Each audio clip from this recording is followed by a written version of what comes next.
Why, Savannah? Why? Oh, nothing. I wanted to see if there was anything I'm missing. Something I hadn't noticed before. That might explain why Savannah's so desperate to get her hands on it. But I can't find anything. It's just some hastily scribbled recipes in between diary entries from Modeste's adventuring phase. And most of it's not even legible anymore. The copy I gave her not only has all the recipes in full, but even includes my own private tips and notes from years of experience. Surely that's infinitely more useful than this old thing. Yeah, maybe. Still, it's just hard for me to imagine that the Savannah I knew would go to all this effort just to make a point. We were.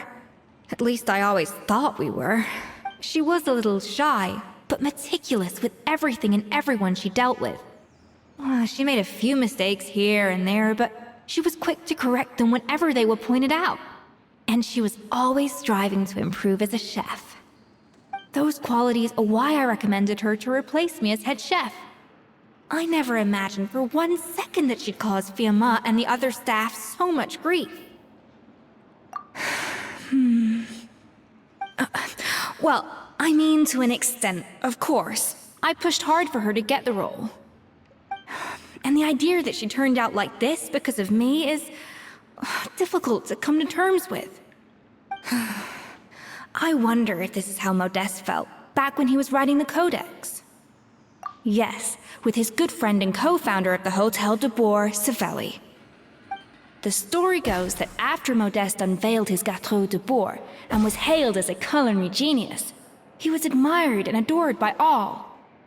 But his newfound fame slowly drove him and Savelli apart.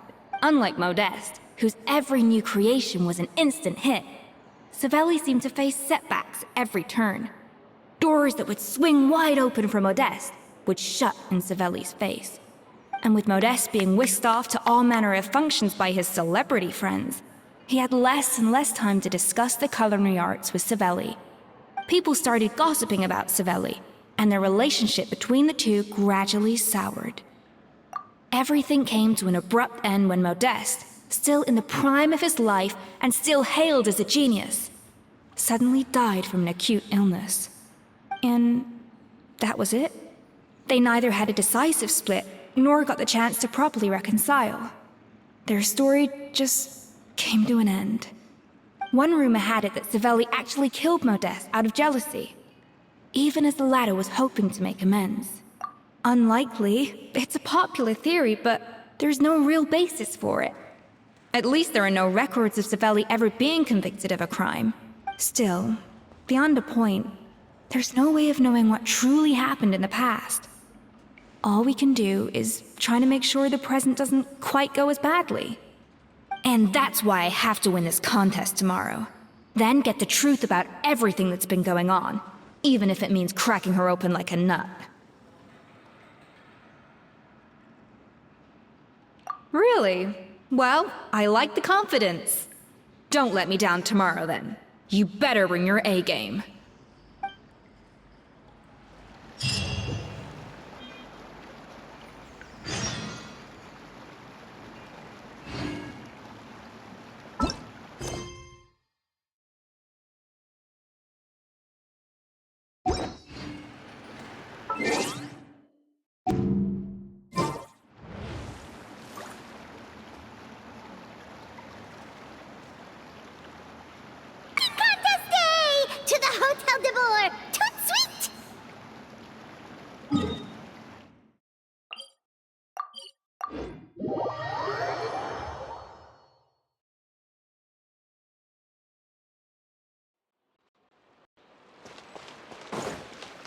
Did you hear the news? Escoffier's coming back for a cooking contest. Wait, seriously? Escoffier in a cooking contest? Now that I've got to see! I don't get it. Why would anyone in their right mind challenge her to a cooking contest?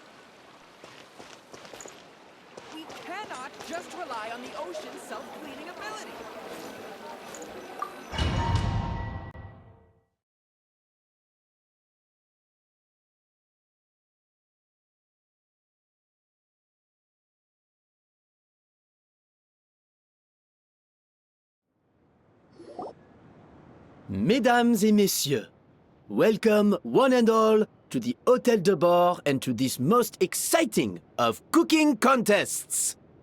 Savannah, I've brought the original copy of the codex you asked for. Monica? Huh.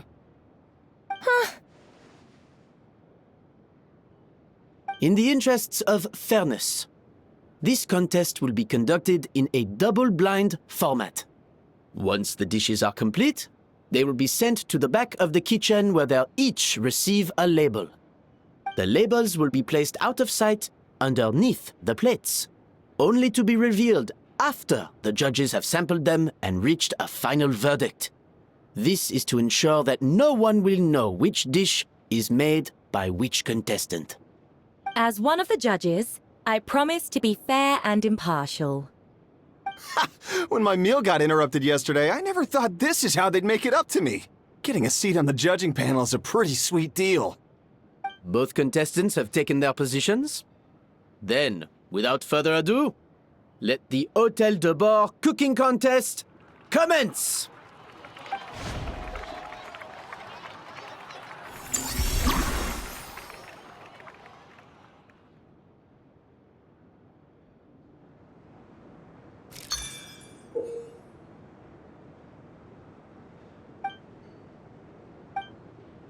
Monica, even the best chef in the world can't flavor their food without prepping the flavoring, right? Alphonse! Gaspar! Get to work! Do not disappoint me. Looks like our two head chefs are raring to go. Like an oven on full blast, this competition is quickly heating up.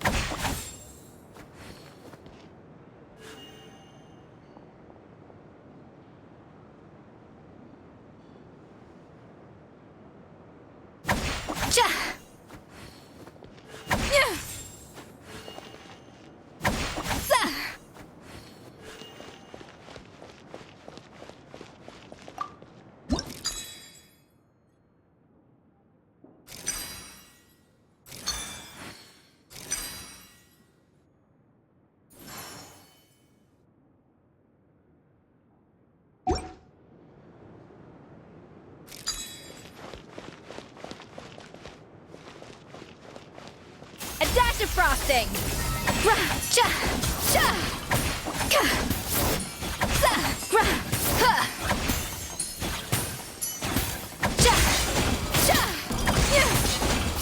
That should be enough flavoring. Now hurry up and balance the flavors. Stay calm, Escoffier. There has to be a way to balance the flavors. Just think. What are you doing, Escoffier? Your team's waiting on you.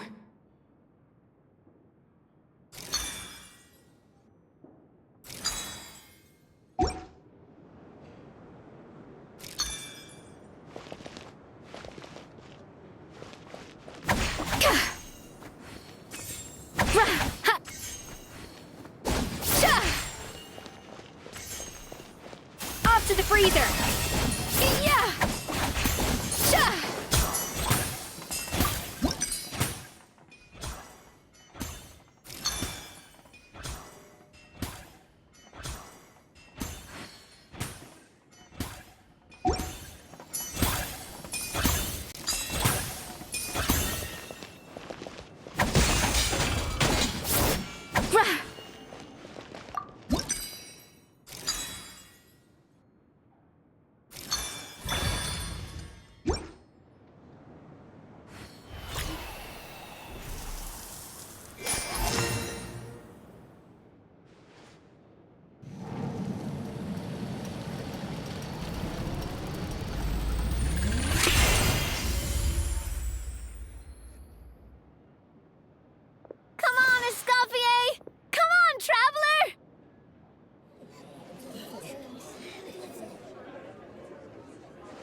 flavors. Yeah, Alphonse! What are you playing at?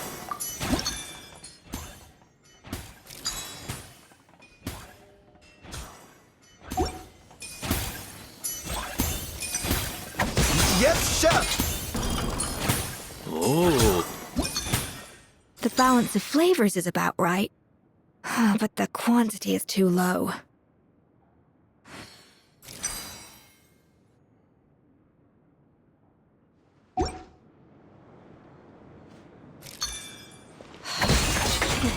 Savannah, what are you doing? Oh, get it. I've got to focus on my own dish.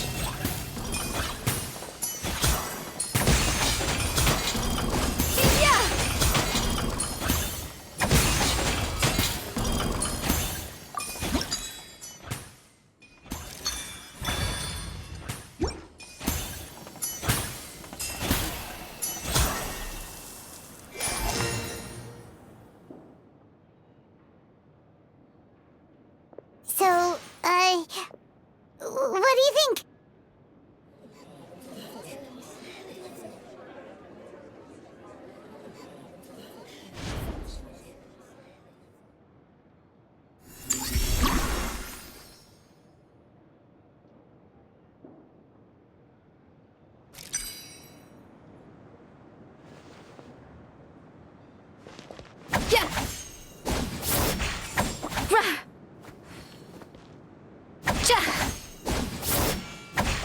Escoffier is already on the final step of the recipe.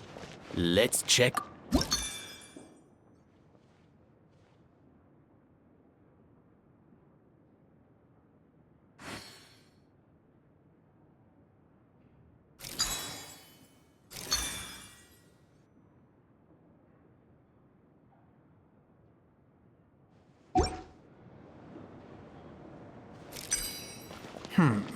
I think this flavor profile is still a little bit off.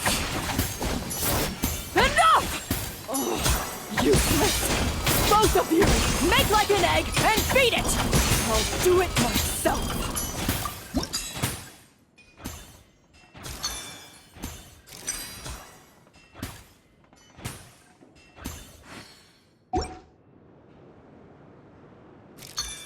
Wow! Is Savannah serious? Can she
You can't match Escoffier's talent.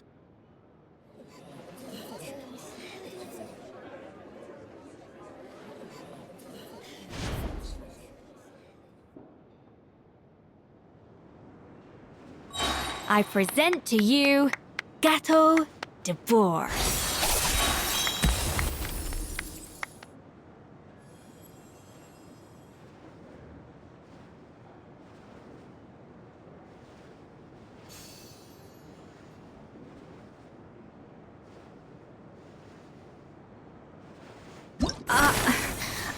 I was just exercising caution. I had to make sure everything was perfect.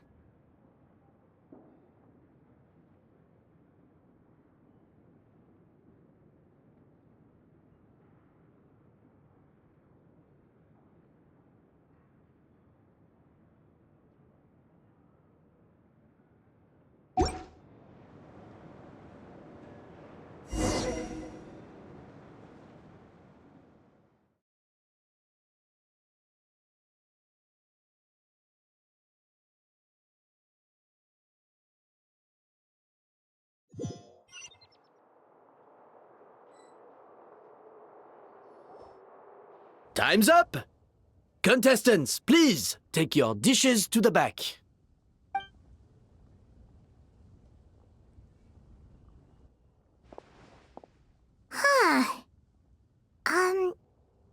That guy was right. You really can't tell whose is whose just by looking at them. We both made the same dish after all. For all her flaws, Savannah's a talented chef who earned my recommendation for good reason. She wouldn't screw up something as elementary as the cake's appearance. Whoa! This is really rather good. Wonderfully soft and fluffy. Beautifully sweet. This is a masterclass in how to make Gâteau de Bourg.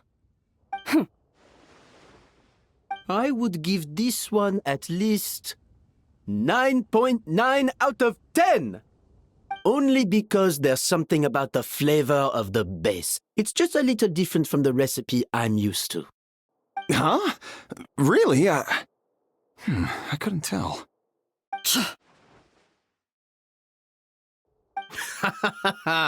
All right, on to gâteau number 2. I haven't had a single bite and already this aroma is a delight to the senses. I have a feeling that this gâteau will be a gâteau for the ages. How exciting! I'm gonna dig in.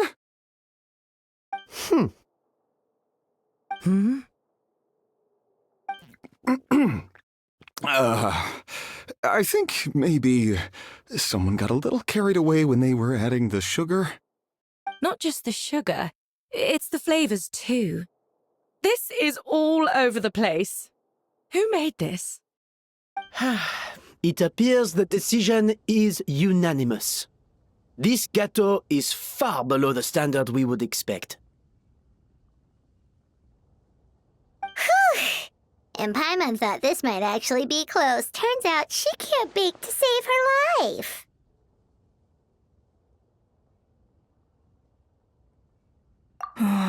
Something's not right here.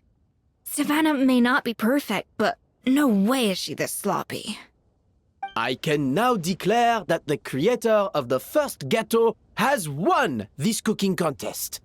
Now, all that remains is to turn the plate over and reveal the chef's name underneath. What? It's Savannah? No! That's impossible!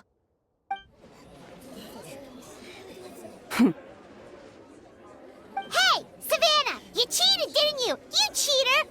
What did you do? Oh, you swapped the plates, didn't you? Well, someone's a sore loser. These cakes went from the oven to the judge's table without me ever laying a finger on them. And everyone here can attest to that. It was Vanishem's staff who labeled them in the kitchen. If you're looking to accuse someone, why don't you start with them? Isn't it more likely that Escoffier's lost her edge? Oh, or maybe her assistants let the team down. You take that back! Judges, we demand a rematch. That's enough! What's done is done. As head chef, or rather as team lead, I take responsibility for the dish I served. Whatever went wrong and however it happened, I should have spotted it. Savannah, I didn't think you'd stoop this low just to beat me in a bake-off. What happened to your chef's pride? I don't know what you're talking about. If you want the Codex de Boer that much, you can have it. Escoffier, no! But you must promise me that you'll apologize to Firma and compensate him for everything you put him through. It's a little late to be negotiating terms. The contest is over, and I won. That means you owe me the Codex, and I owe you nothing. Look, Savannah, you may have fooled everyone else, but can you really fool yourself? What I'm offering is to accept defeat without looking to expose what you've done. But only on the condition that you promise to stop putting so much pressure on your staff. Fine. I'll treat this as your final handover of duties from one head chef to the next. So, will that be all, ex-head chef? Or is there any other unfinished business you'd like to leave in my hands? I didn't mean that to be a scolding from your former boss, just a word of advice from a fellow chef and a friend. But I don't know if you're even open to input from other people anymore. I know what I'm doing. I don't need your advice. All right, fine. I'm glad to hear it.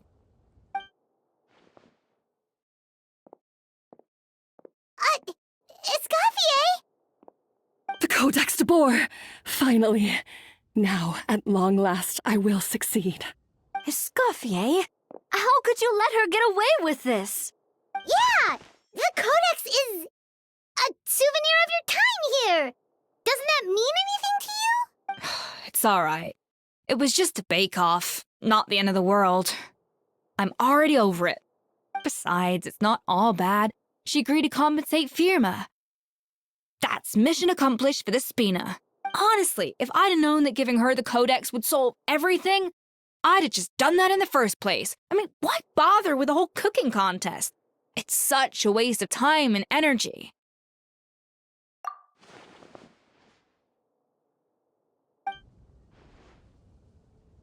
No. No! This doesn't make any sense! Huh? That's it? No secrets, no nothing? I don't believe it! This can't be happening. Oh, Chef Savannah! Savannah?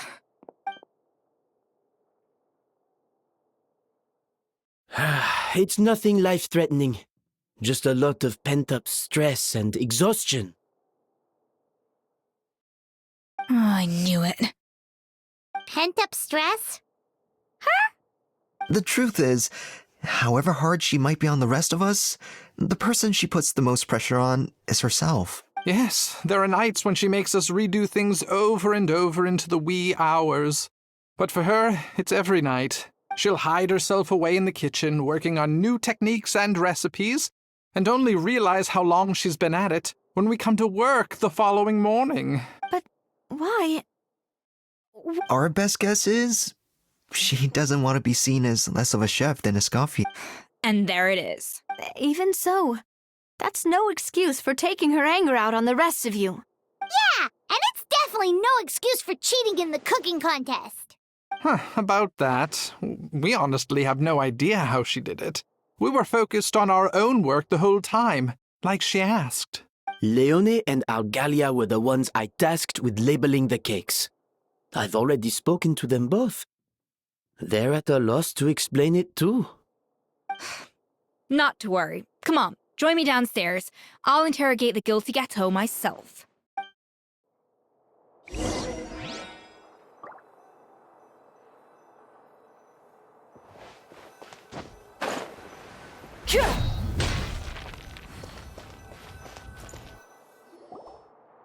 Well, how is it? Have you figured out what it was? Oh, this is aggravated assault on my palate. I'd rather eat wet cement than this. Is it really that bad? I made sure to taste test it before it was served. Oh, relax. This isn't your cake. Savannah never switched the plates. The offending flavors are coming from in between the icing and the cake base, which means someone tampered with it while it was being made. Or in other words, we have a traitor in our midst.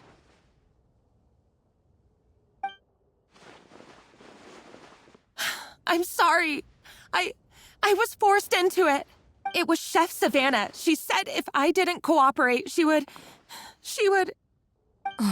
Calm down, Monica. I've already accepted defeat.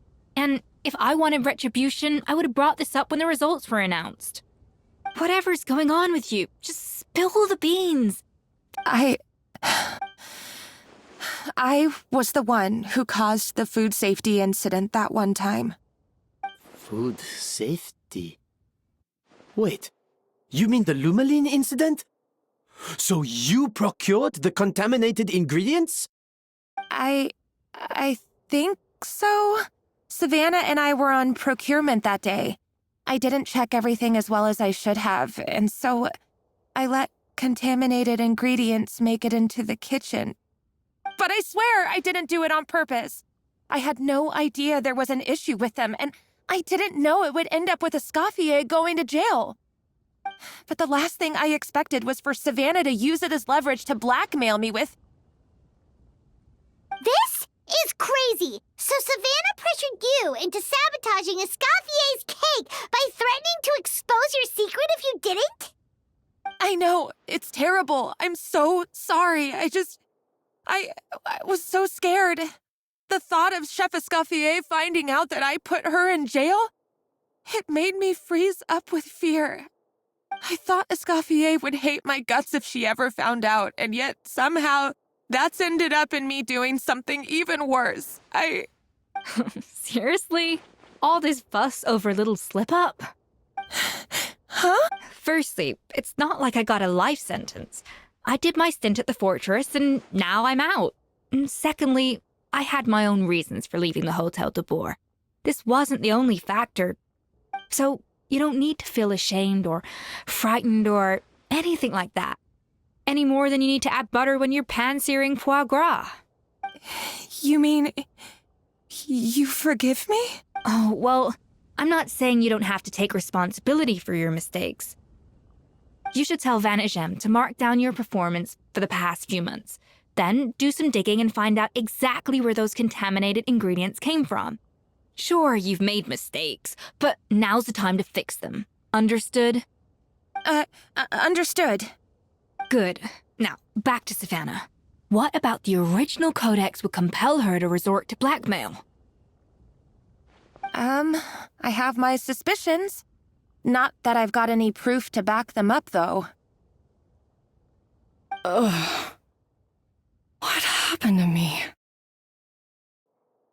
I've overheard some customers murmuring about how the Hotel de Boer hasn't been the same since Escoffier left. They think our menu doesn't taste like it used to, especially our signature items. Now that you mention it, I noticed it during the contest too. I couldn't put my finger on it, but the flavor seems subtly different from how it used to be. But the difference was so small, I'm sure no one would notice it besides our most loyal customers and true dessert connoisseurs. Still, as head chef, it's easy to see why Savannah would get so hung up on it.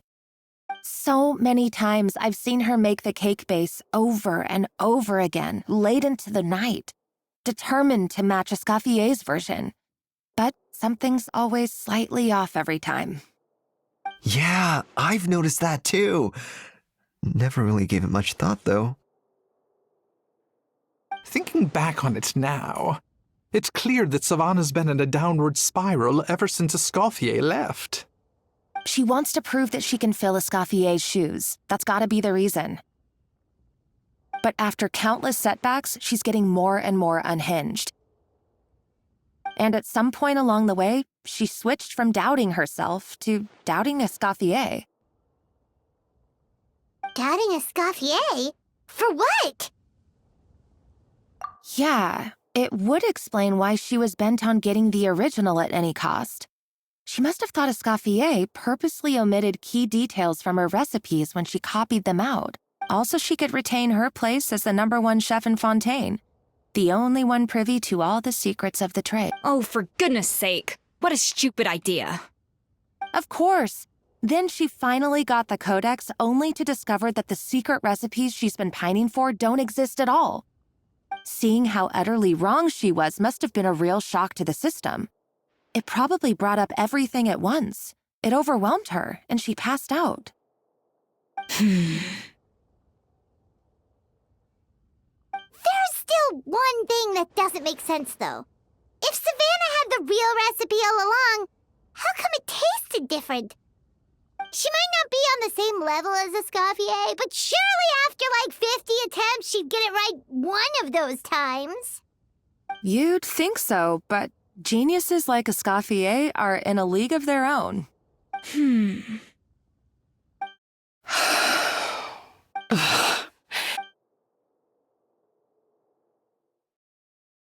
New head chef, you say? What's her name? I wonder, can the Hotel de Boer keep it?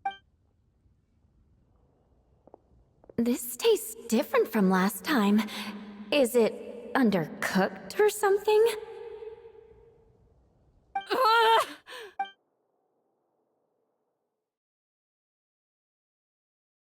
Take this. It's a copy of the Codex de Boer. From now on, you will be its keeper. Don't listen to the doubters. If I say you can do it, then you can do it. Even if you don't believe in yourself. Hey, did you hear me? Once I'm gone, the restaurant is all yours.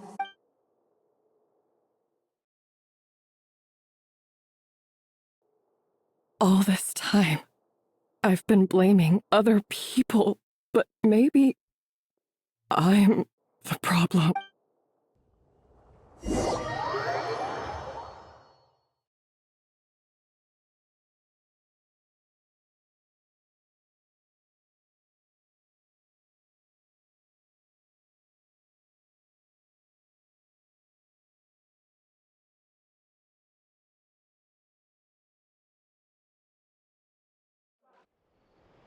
I sincerely apologize for putting everyone out.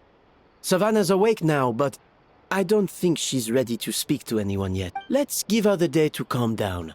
I'm sure you'll have the chance to talk every... In that case, I'll go and update for Ma and his family. I wonder what he'll make of all this.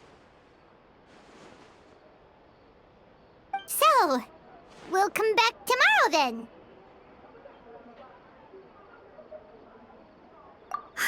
That was a long day. I think I've earned myself a sweet treat when I get back home. Oh, nice! Macarons? Or are you gonna switch it up this time?